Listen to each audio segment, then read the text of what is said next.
Йо, какво става хора? Аз съм Валката Василев и това са гилове на екраните ви.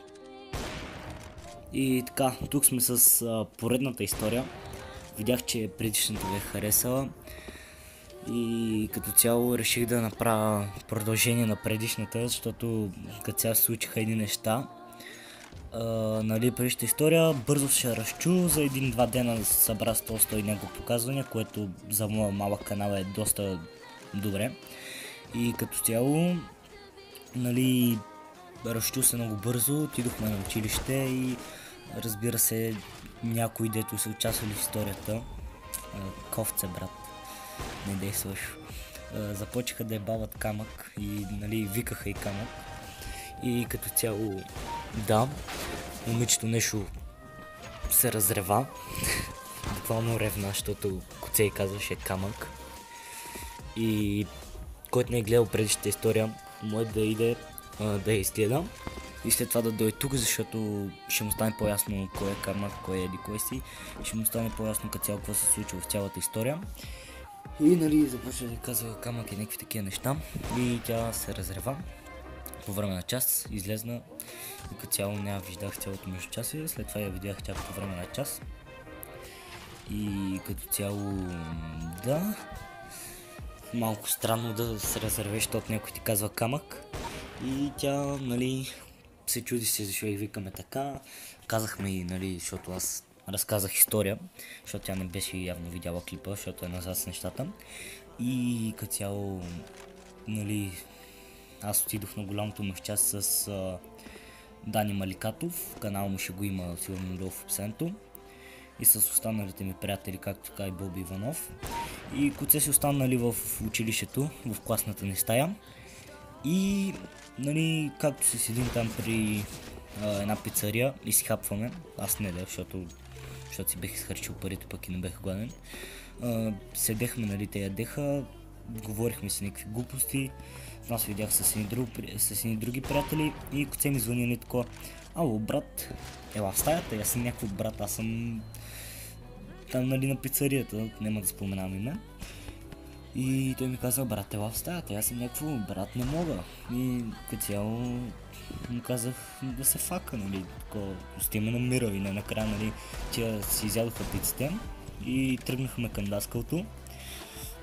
И като цяло стигнахме, влизаме аз, Боби и този моят приятел, който също има YouTube канал, няма да го споменавам, защото майче не иска да се споменава и като цяло, защото не иска, няма да го споменавам. Ще го кръстиме него Дървена глава. И Дървена глава, влиза с мен и Боби. И като цяло, виждаме заместник директорката и педагогшката и камък е там при тях и камък си като най-големата, така уверена, че не я знам, ще ми сложат някакво наказание, глупости ще ме накарат да изтрепва пъп. И като цяло, отивам, те казват на Боби и на Дървена глава да излезнат и те излезнаха, защото няма да правим излишни глупости, спорове неща. И останахме аз, камък, заместник директорката, която е много пичага обикновено, Ева госпожо, и педагогшката, която също е много пичага. Останахме и тръгнахме да говорим за тия неща, че аз съм и споменал името, всъщност съм и някакви такива глупости, че не трябва да качвам такива неща, все такива някакви глупости. Накрая ми казаха да им покажа клипа, пускам го. Вижда там глупостите, нещата, дето играя, дето говоря.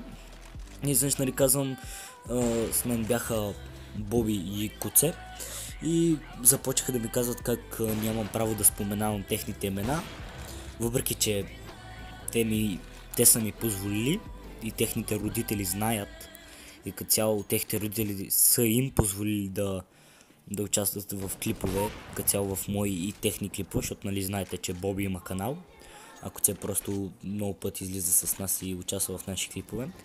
И като цяло, да, и аз им казах някакво, аз имам позволението и тия неща, така че не ми казвайте аз какво мога, какво не мога.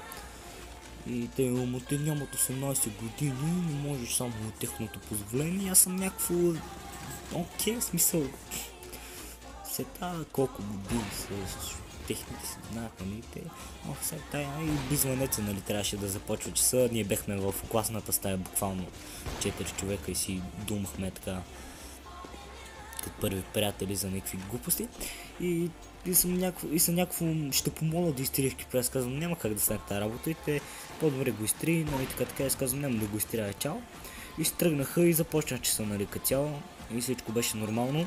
И най-тъпото беше, че ме викат да ми дигат скандали, защото съм наприл и ми се карат, защото съм споменал Коце и Боре.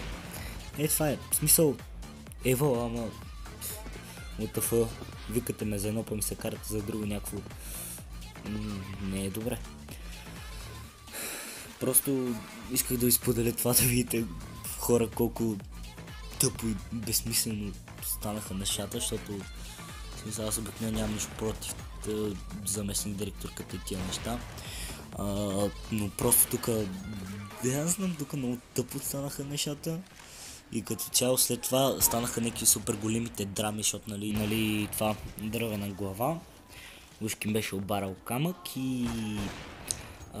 но също не беше така, камък си беше навряла всъщност задника в ръката му, защото аз бях там, също и Коце и Боре. Мамка му хора, вече 3 пъти казах истинските имена и се бърквам направо. Трябваше някакъв път да спирам, да изрязвам, да довърша и като цяло много се обърквам, извинявам се ако нещо има, нали такова. Просто много съкат, спи ми се, имам си главоболя, глупости, драми, неща. Като цяло на някой стрим, ако не ще ме питате, защото сигурно това ще го кача петък сутринта, петък вечерта ще има стрим, така че може да дойдете на стрима, който гледа този клип. След даскал към 8 може би, не знам, когато има с кой да играе тогава. И като цяло, да, станаха такива драми, идваха на дървена глава родителите и сестра му нещо преди това също беше дошла да говори с тях, с директорката и с това, защото тя беше дошла на следващия ден, първия час да ни го прекъсва, за да ни говори как нямаме право на това, нямаме право на това, но също аз си знам законите, защото за да стана ютубър трябва винаги да си знам законите. Аз като цяло съм ги прочел още като бях на 10, когато започнах с YouTube, или на 9. И като цяло, да, вече 3-4 години съм в YouTube общност, не мога да го кажа. И като цяло, да, доста време се занимавам за малко дете като мен с YouTube. И като цяло за това време не съм се развил кой знае колко. Но този канал ми от една година, то тепърва явно ще го развивам. Надявам се поне да стигна 300 абоната най-много, явно. Толкова аз мисля, че ще стигна най-много. И като цяло това зависи от вас, не от мен, колко абоната, докъде стигна, колко... Всъщност въобще не ми е до абоната, смисъл. Имам 170 абоната горе-долу, въобще не се кефа на това, кеф се като имам 170 показвания на клип или повече. Или като имам над 20 лайка на клип. Видях, че миналата история супер много ви е харесала, имаше 100 няколко показания и майче над 20 лайка. Сега не мога да видя, ако нещо после ще влезна, ще скриншотне, ще го сложиш тук в клипа. Сигурно, не знам, ще гледам да го обработя колкото се може по-хубаво, въпреки че ми се спи, защото не знам, явно няма да се спи тази нощ. И като цяло да, извинявам се ако нещо има малко обърквания, неща, глупости, просто казах ви 2 часа 36 минути, не е добре работата, искам да си трошим главата от легото, ама това няма да ми помогне, за жалост. Така че да хора, желая ви лека вечер, лек ден, добро утро, каквото и да е. Да, аз ще ви казвам чао, може да се абонирате за моят канал, за канала на Боби Иванов, на Дани Маликатов и като цяло да дадете палец нагоре, да шернете клипа, за да видят повече хора клипа, да направя още история, ако имам истории интересни, разбира се, защото не винаги ми се случват някакви интересни неща и като цяло, да, живота ми е безинтересен. В смисъл, интересни, ама само някакви лични неща, които не са за разказване, докато не се случват. Така че, да, това ще е чао от мен.